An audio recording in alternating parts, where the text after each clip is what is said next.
Да другой паловы 19 стагоддзя жанчынам вельмі рэдка ўдавалася трапіць ва ўніверсітэты. Вядомыя адзінкавыя выпадкі, пераважна ў Італіі. Адпаведна, да таго часу і не было дыпламаваных лекараў жанчын. Але лекаркі-самавучкі былі, і адной з самых вядомых у Еўропе стала наша суайчынніца Саламея Русецкая, у другім шлюбе Пільштынова. Яна нарадзілася на Наваградчыне ў 1718 годзе у сям'і мешчаніна Яўхіма Русецкага. Замуж яе выдалі, калі ёй не было яшчэ і 14 гадоў, за нямецкага лекара-акуліста Якуба Гальпера. Гэты шлюб і перадвызначыў далейшы жыццёвы шлях і занятак Саламеі. Яна была вельмі здольнаю да навукі і моваў. Вельмі хутка Саламея навучылася ад мужа лячыць вочы. Яны жылі ў Стамбуле, сталіцы Асманскай імперіі. Там палонны лекар-італьянец навучыў Саламею лацінскай мове і навуцы выпісваць рэцэпты, а таксама перадаў ёй свае лекарскія кніжкі і зборнік формулаў лекаў. Пасля таго, як муж памёр, Саламея пачала сама зарабляць на жыццё лячэннем спачатку вачэй, а пасля і іншых органаў. Але сказаць так пра яе жыццё гэта значыць нічога не сказаць. Гэта была неўтаймоўная падарожніца, прадпрымальніца, авантурыстка, пісьменніца. Падзеяў яе жыцця хапіла б на некалькі жыццяў.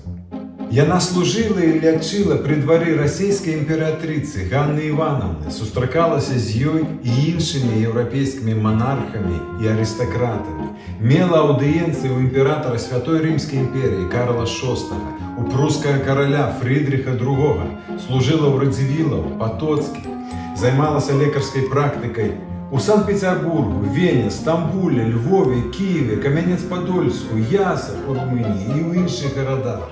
Яна зарабляла грошы на выкупе палонных, за якіх пасля брала грошы з іх сваякоў.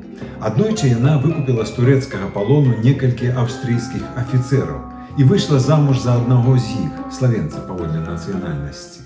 Падзеі свайго жыцця яна яскрава апісала ў біяграфічным рамане «Авантуры майго жыцця», напісаным у 1760 годзе ў Стамбуле на польскай мове з вялікім дамешкам мовы беларускай. Гэта раман эпохі барока са шматслоўнымі загалоўкамі і апісаннямі. Напрыклад, адзін з раздзелаў пачынаецца сапраўднай барочнай фразай. Апісанне дарогі ў Ерусалім, я з ласкі Божай, ведаючы гэтую дарогу, хачу праўдзіва апісаць лёгкасць падарожжа ў Ерусалім. Вось гэта барока. У рамане Саламеі шмат шчырасці. Яна не хавае здрады мужа, расказвае пра сваіх каханкаў і пра тое, як яны яе выкарыстоўвалі і нават рабавалі, як адзін з іх забіў яе сына, закрыўшы хлопчыка ў халодным склепе. Але мяне ў рамане прывабліваюць іншыя рэчы.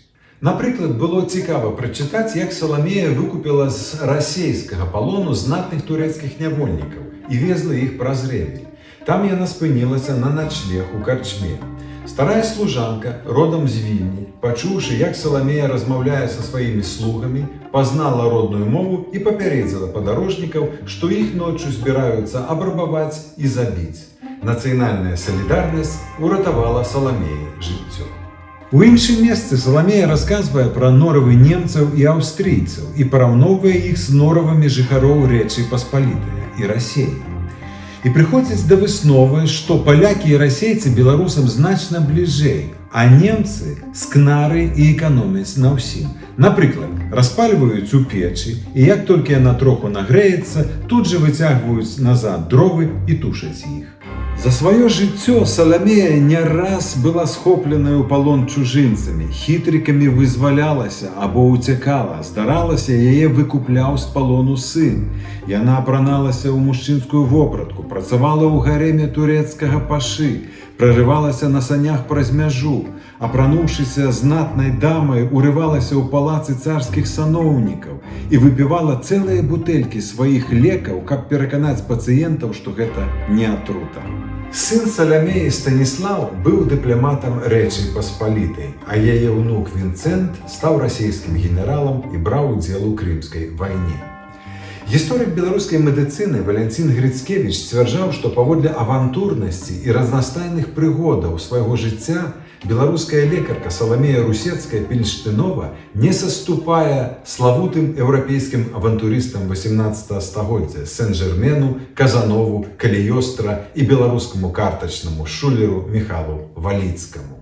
Але не гэта галоўнае ў яе лёсе і даробку. Яе раман багаты на трапныя назіранні за бытам і норавамі розных народаў Еўропы, параўнаннем іх культураў і псіхалогіі, геаграфічнымі апісаннямі. З'яўляе шчырая прыхільнасць і сімпатыя, з якой яна апісвае іншыя краіны і іх насельнікаў. І ўсё гэта яна стварыла на тагачаснай літаратурнай мове Беларусі, а значыць, найперш для нашых продкаў. Таму мы з поўным правам можам называць яе выдатнай беларускай асветніцай 18 стагоддзя.